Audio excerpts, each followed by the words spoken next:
Ok, donc explication maintenant des règles, on va aller assez vite. Il y a d'autres vidéos qui vous expliquent ça. De toute façon, c'est pas très compliqué comme jeu à comprendre. Vous allez le voir dès maintenant. Peut-être que je diviserai en fait la vidéo en plusieurs au final. Bref. Donc explication des règles. Donc vous avez dans le starter deck une récapitulation des règles comme ceci. Je vais vous l'afficher sur l'écran en vous expliquant ceci pour que ça soit plus simple. Donc on va avoir à gauche ici comment un jeu se présente. Donc c'est 50 cartes plus le leader, donc ça fait 51 cartes.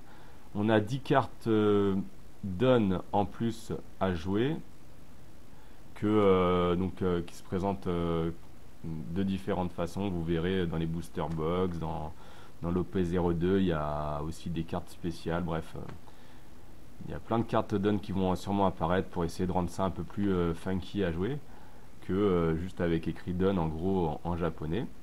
Il y a un leader à choisir d'une couleur, verte, bleue, violet ou rouge pour l'OP01. Il y a la noire qui est apparue pour l'OP02 et il y a la jaune qui va apparaître pour la numéro 3. Vous avez des leaders des fois qui sont doubles, qui sont vert et rouge par exemple, et donc vous pourrez prendre des cartes rouges pour jouer et vertes en même temps, parce qu'en fait si vous avez un leader rouge, vous devez prendre que des cartes rouges pour les jouer.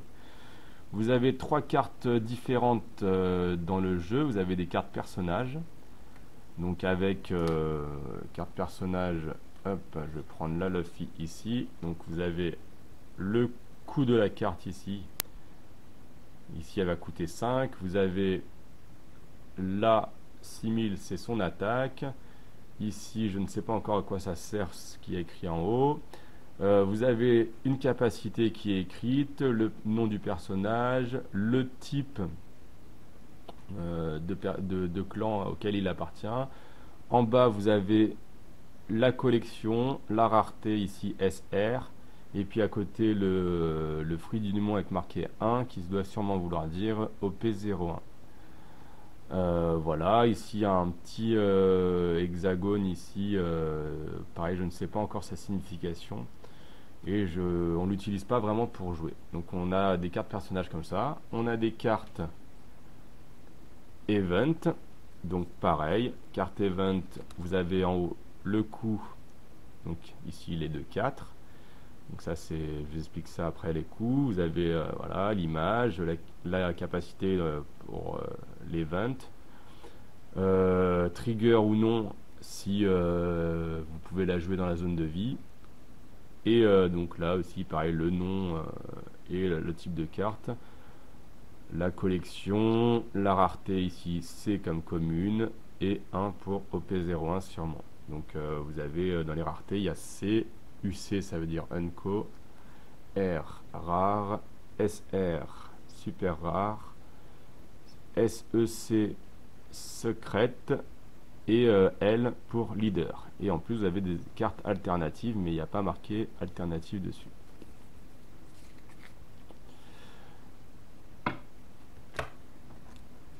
Enfin vous aurez des cartes stage, des cartes stage comme celle de voilà, comme celle-ci. Donc c'est des cartes terrain, vous avez un emplacement ici sur le terrain pour pouvoir la jouer.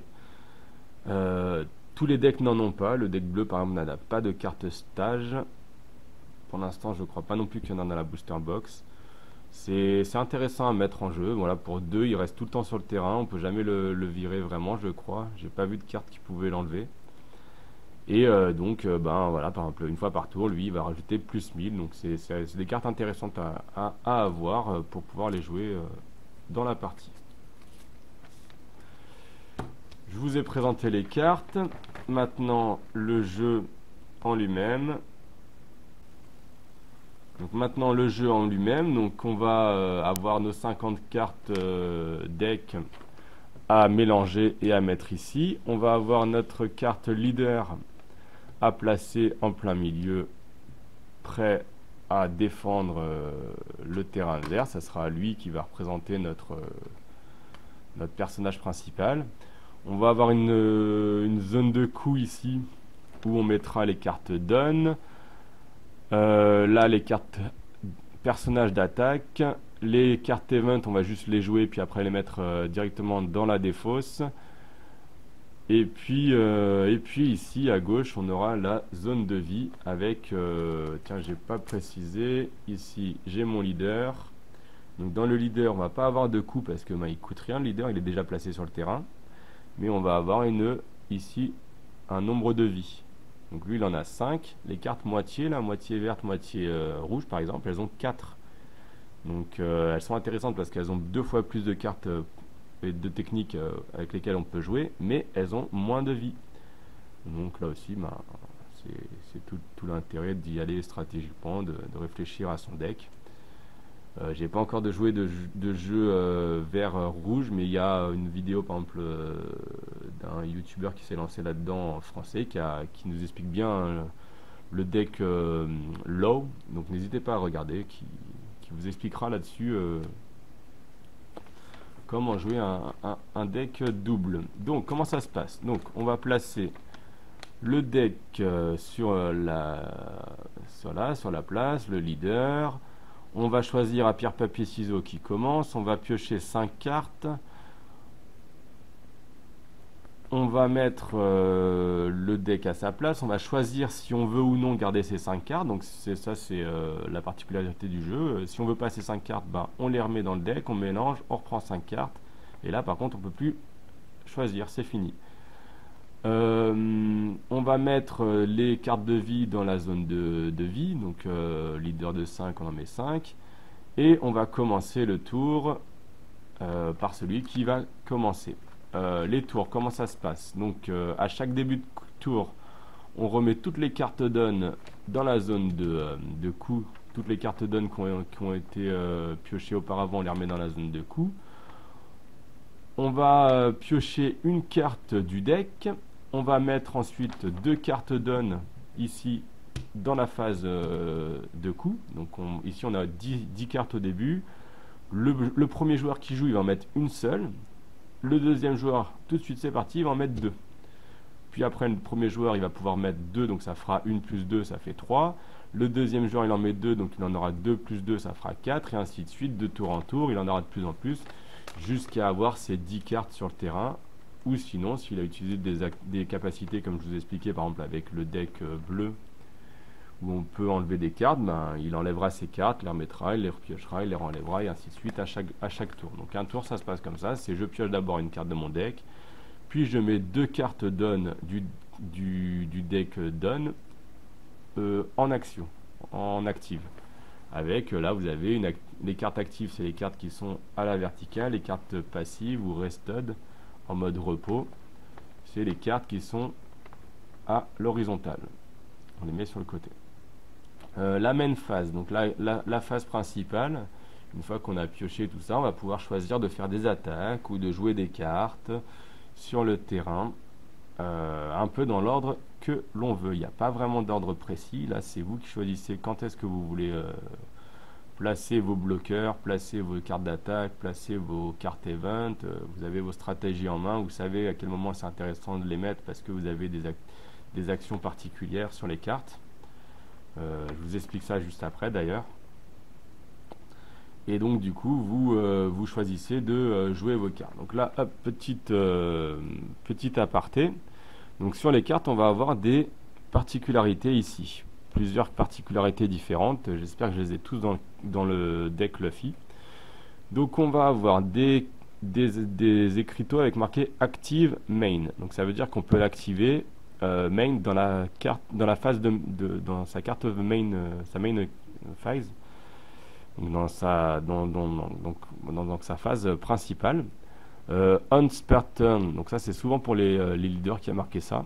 Donc on peut la jouer qu'une fois par tour. Ensuite on a quoi d'autre? On a done fois quelque chose. Donc ça veut dire on met une carte done sur la carte, hop, et ça lui active son truc. Donc si j'ai une carte en plus done que j'ai joué, que j'ai mis de mon terrain de coup à la carte, c'est bon, j'ai sa capacité qui est jouable. J'ai quoi d'autre? Donc après j'ai des dons x2, j'ai des dons moins aussi. Alors le don moins, ça veut pas dire qu'on met la carte, ça veut dire que le don, au lieu de le mettre là, on le vire dans son deck don pour pouvoir devoir le repiocher après. On a des dons x2, on a when attacking. Donc ça veut dire que la capacité s'active quand on attaque. On a le bloqueur qui veut dire que c'est la carte elle peut bloquer et ici elle dit qu'elle évite les bloqueurs. On a le rush. Le rush ça veut dire quoi? Le rush ça veut dire que la carte est jouable immédiatement. Ça je vous l'expliquerai juste après aussi. Donc don x2, voilà. Don x2, active main on start turn. Donc là on l'avait déjà tout à l'heure sur le Luffy. When attacking, on l'a déjà. Ici, le fameux bloqueur qui dit que cette carte peut servir de blocage au lieu que l'attaque aille sur quelqu'un d'autre. Hop, vous mettez celle-là en mode repos et elle fait bloqueur. Et donc, c'est elle qui rentre en jeu avec sa puissance de 1000. Et donc, c'est ça que vous avez écrit en parenthèse pour vous rappeler. Il y a aussi Banish, je ne l'ai pas là, Banish. Du coup c'est écrit entre parenthèses, je l'aurai peut-être dans un autre jeu, je vous expliquerai ça au moment voulu. On a les counters, donc les counters ça s'utilise dans le jeu adverse, pendant la phase adverse.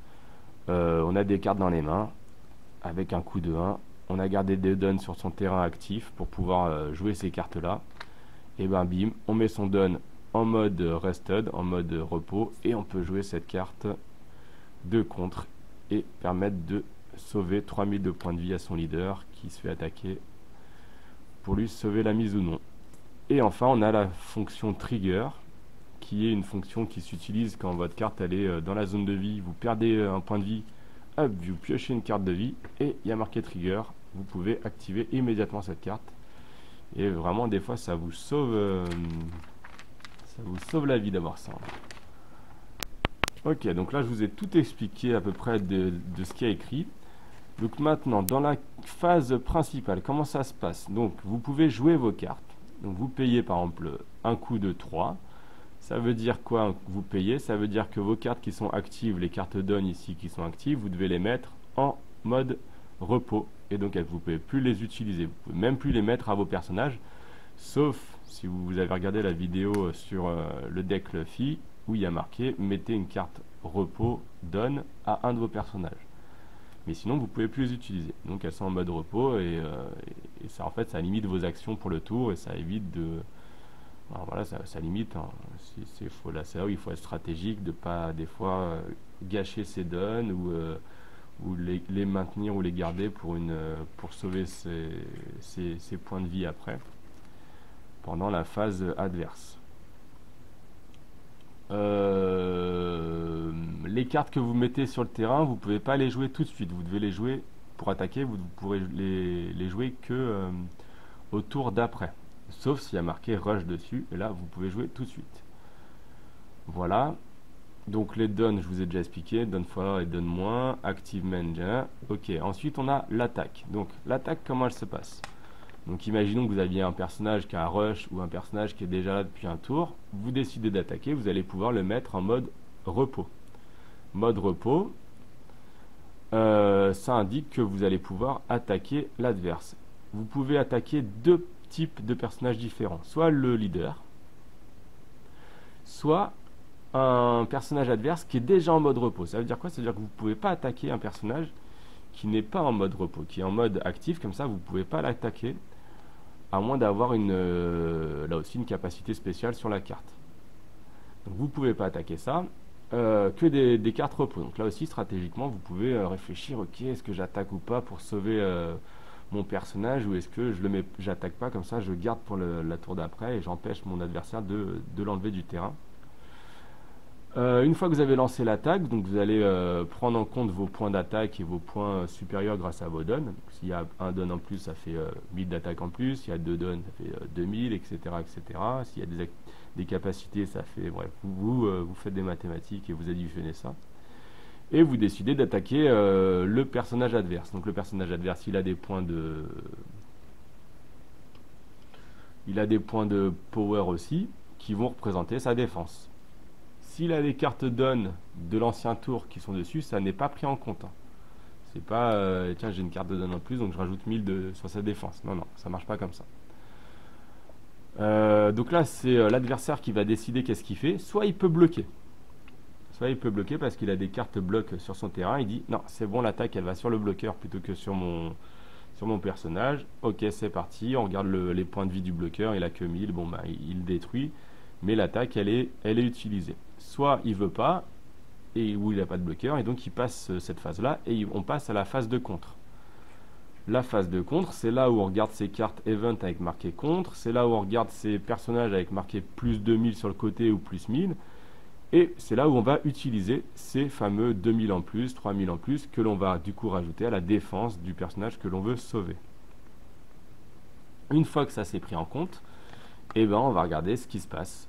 Donc le leader, il avait 5000 plus je ne sais pas combien, 3000 en plus, donc ça faisait les 8000. Il a attaqué une carte adverse, l'adversaire a réussi à mettre 2000 plus 1000 plus 1000, donc 4000 de contre pour contrer. Et ben voilà, 8000 contre 9000, ça marche pas. Par contre, 8000 contre 8000, là ça fonctionne, et 8000 contre moins de 8000, là ça fonctionne aussi. Si ça a fonctionné contre le leader, alors si ça a fonctionné contre les autres cartes, elles sont dégagées, elles vont à la défausse. Si ça a fonctionné contre le leader, et ben là, on doit prendre une carte dans la zone de vie. Dans la zone de vie, on se souvient, il y avait 5 ou 4 cartes. Hop, on prend une carte dans la zone de vie. S'il y a trigger, on peut l'utiliser. S'il n'y a pas trigger, la carte, elle vient dans la main et elle sera utilisable au tour d'après. Et elle sera même utilisable au tour de maintenant si il y a marqué des contres et que l'adversaire continue d'attaquer comme un bourrin et qu'il faut défendre.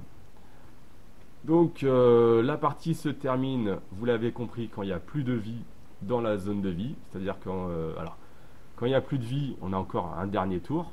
Et quand il n'y a plus de vie défendable, quand il attaque, que ça fonctionne et qu'il n'y a plus rien dans la zone de vie, là c'est terminé, on a perdu la partie. La partie se terminera aussi si il n'y a plus aucune carte dans le deck. Si on a tout écoulé dans son deck, ça c'est écrit là. Ça y est, c'est fini, le jeu est terminé, il n'y a plus rien, on ne peut plus piocher, donc ça continue pas, ça s'arrête. Et le jeu est terminé, la partie est terminée. Et voilà, donc c'est un jeu, là j'ai peut-être été un petit peu long dans mes explications, mais vraiment c'est super simple à jouer. Je vous fais une simulation maintenant, allez, je vais essayer de vous faire une simulation assez vite. Hop, voilà, je vous place les deux terrains. Donc on va mettre notre leader ici, le mélange, on va le faire n'importe comment, on s'en fiche. Hop, voilà, on a notre carte donne qu'on va mettre, donc les cartes donne dans la zone de donne ici. Voilà, pareil, donc vous avez vu aussi au dos, c'est pas les mêmes, comme ça permet d'éviter de les perdre, enfin de les mélanger. Donc là, deck ici, le leader ici, et notre, alors je me suis trompé, le deck c'est ça, et notre donne deck il est là. Donc on pioche 1, 2, 3, 4, 5 cartes, on regarde notre jeu, tiens c'est pas mal. Sauf que lui, j'aime bien jouer et garder ça dans le deck. Donc je me dis, tiens, hop, ça m'intéresse pas. Je remélange. Voilà, je mélange le jeu. Tac, ça y est, c'est fait. Je repioche 5 cartes. 1, 2, 3, 4, 5, 6. Hop, voilà, 5 cartes. Bon, j'ai une main de merde. Mais bon, après, j'ai mélangé n'importe comment le jeu. Donc c'est normal. Donc voilà, ça, c'est vraiment pas une main intéressante. Donc j'ai ma main. L'adversaire, pareil, il a sa main adverse. 1, 2, 3, 4, 5. Lui, tiens, il a plein de Nami, ça je vous avais dit que c'était intéressant, il va les garder. Et il a Chopper. Donc on a fait pierre, papier, ciseaux, c'est Luffy en face qui a choisi, donc il choisit de commencer. Il pioche une carte donne qui met en mode active. Il peut déjà dès maintenant choisir de jouer une carte, donc par exemple il va jouer une Nami, tiens, une Nami, hop, et il va mettre sa carte en mode repos. Allez, j'ai oublié de dire, il va piocher une carte aussi ici. Donc voilà, il a pioché, il a les cartes, voilà. Il peut pas attaquer parce que c'est le premier tour.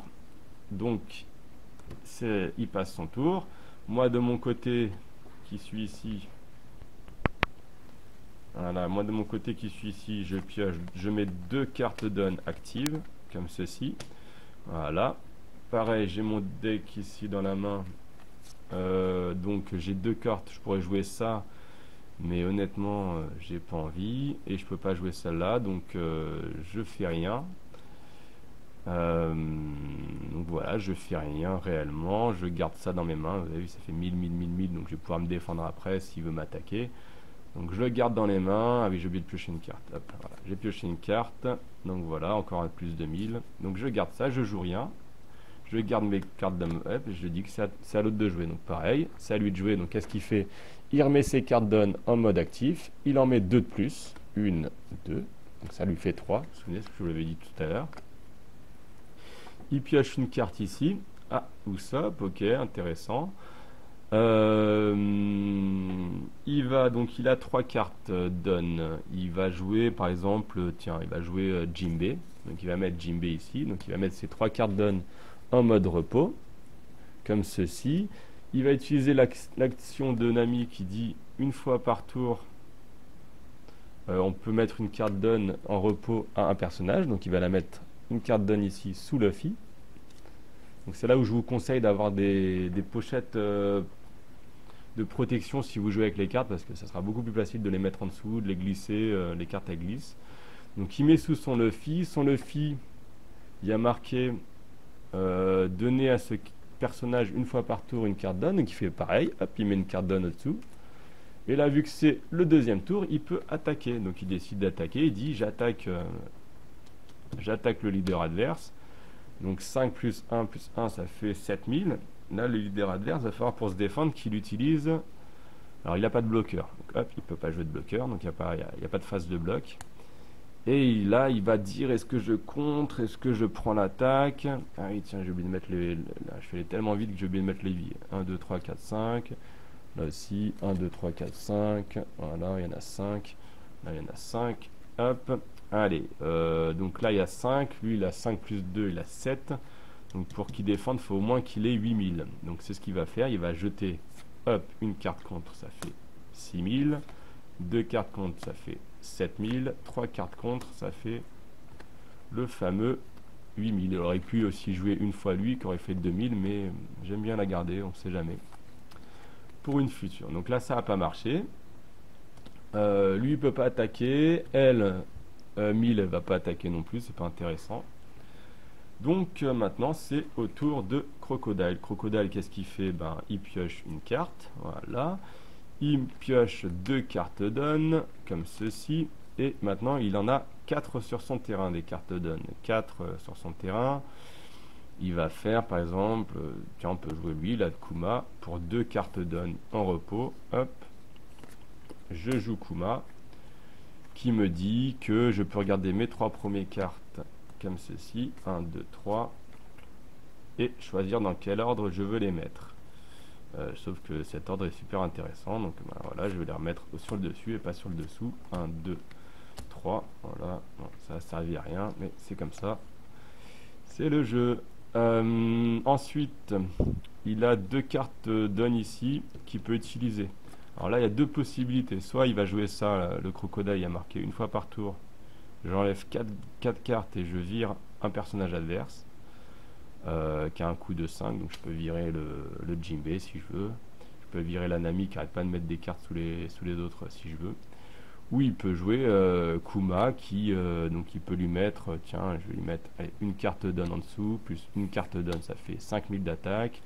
Lui il a 5000, donc c'est parti, on attaque notre ami Luffy. Donc je dis, allez, j'attaque Luffy ici. Donc j'ai 5000 contre 5000. Luffy il n'a pas de bloqueur, il dit, bah j'ai pas de bloqueur. Par contre, bah pareil, il va jeter peut-être, c'est un peu embêtant, hein. Il aurait dû mettre un bloqueur tout à l'heure, mais bon, tant pis. Il va jeter un Usopp, il a sauvé la vie de Luffy. Ensuite je dis, Kuma il attaque, donc là lui il se met en mode reste. Kuma il attaque. Ah non, il peut pas attaquer, je me suis trompé. Et donc j'aurais pas dû mettre ça. Je vais trop vite. Donc là, Kuma il vient d'arriver sur le terrain, il ne peut pas attaquer. Donc j'ai mes 2 cartes là, j'aurais pu les mettre sur le leader. Ça aurait fait une attaque de 7000. Mais bon, voilà, vous avez compris le jeu. Et ainsi de suite, avec les capacités que je vous ai expliquées. Imaginons qu'il ne se soit pas défendu, Luffy, ben tac, j'aurais attaqué 5 contre 5, j'ai gagné. Luffy récupère une carte comme ça. Ah bah tiens, trigger, play this card, hop, il peut jouer la carte. Et voilà, il peut la jouer pour le tour d'après. Et ainsi de suite. Comme je vous expliquais, Luffy, son objectif, ça va être de rusher comme un bourrin. Crocodile, ça va être plutôt de se bloquer stratégiquement, de prévoir le coup, d'y aller mollo, et au fur et à mesure d'embêter le joueur adverse. Donc les deux jeux se jouent bien, franchement, le bleu, le rouge, moi j'aime bien les deux. Le vert, j'ai pas encore testé, et le violet, j'ai déjà joué, mais je suis pas très fan.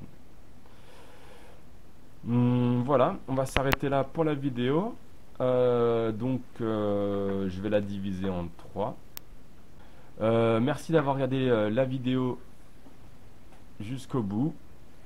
Je vous souhaite une bonne partie, des bonnes filets au magasin, achetez vos decks. Moi je vous retrouve pour une vidéo sur le violet et le vert, une fois que j'ai un peu plus percé les mystères du vert.